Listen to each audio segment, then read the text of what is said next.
So I haven't uploaded a video onto YouTube in a while. I think the last video I uploaded was from 4 months ago, which was the summer, like August. So I wanted to upload one more video before the year ended, and what better thing to talk about than books, right? So let's get into it.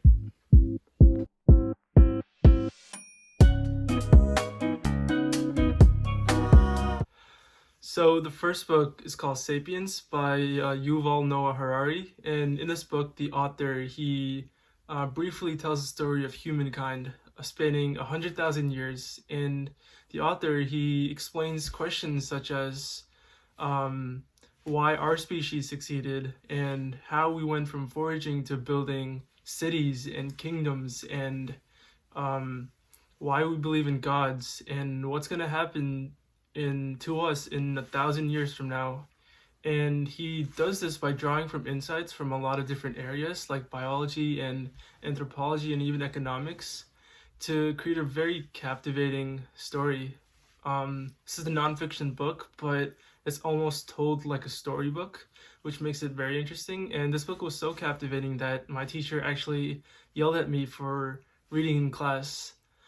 So that should say how interesting it is. Spent all of our time outside all day, doing whatever we like our way. So the second book I want to talk about is actually a pretty famous book. It's called Rich Dad, Poor Dad by Robert Kiyosaki. And this is one of the first personal finance books I ever read. And it's essentially, he talks about the story of when the author of when he was a kid. He had two dads, one his real dad, and another one was his best friend's father, and who's also kind of like a father figure to him as well.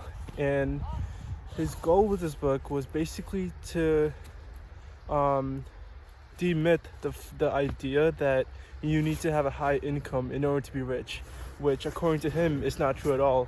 You don't need to have a really high paying job or need to be making hundreds of thousands of dollars a year in order to be rich or comfortable financially. So anyways, my phone died while I was outside, but to wrap up, Kiyosaki does a really great job in Rich Dad Poor Dad to do away with a lot of the misconceptions regarding personal finance, and does a great job of explaining how you don't have to earn a lot to live a lot. So I really recommend that one. So Aristotle and Dante Discover the Secrets of the Universe by Benjamin Sáenz is a book that doesn't really have a dramatic plot. The reason I included it in this list is because it was very beautifully written, and it's written in these short lyrical chapters that almost flow like a song. And from the start, this prose really pulled me, and I couldn't put the book down, so I really wanted to include this in this list. So essentially, the story is about this boy named Ari, and he has loving parents, but his father bears this trauma that forces him to be distant from his son, and his parents hide his brother from him because he went to jail for this violent crime. So he feels betrayed, and he feels like he has no control over his life until he meets Dante one summer. So as his friendship with Dante grows, it turns into this sort of bond that really challenges Ari about what he believes about himself and his capacity for love. And I won't give away the ending, but this is a really great book about identity and acceptance, and I highly recommend it to someone who's looking for a book that deals with a lot of emotions and is very heartwarming, but also very sad at times.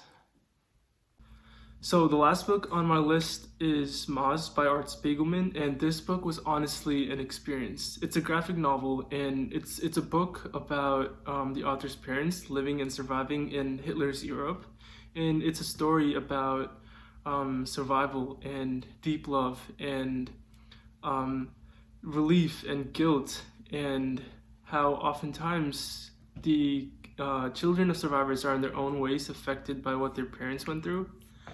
And one of my favorite parts of the book was the relationship between the author and the father who is a survivor. But honestly, this book is a classic, and the story is so significant that you just have to read it. And it's a quick read because it is a graphic novel and it's very enjoyable, and it's so worth it. So that was it. I hope you guys found some value in this video. But anyways, by the time you're watching this video, I'm probably getting ready to move out of my home. So this is the last time you're actually gonna see me in this room.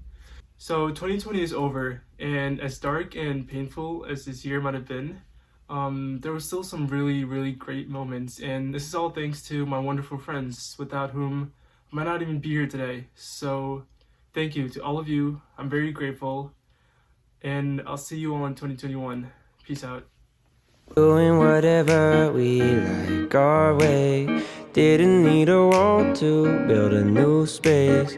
Every moment just came together like 2 feet hanging in the water. A few trees stood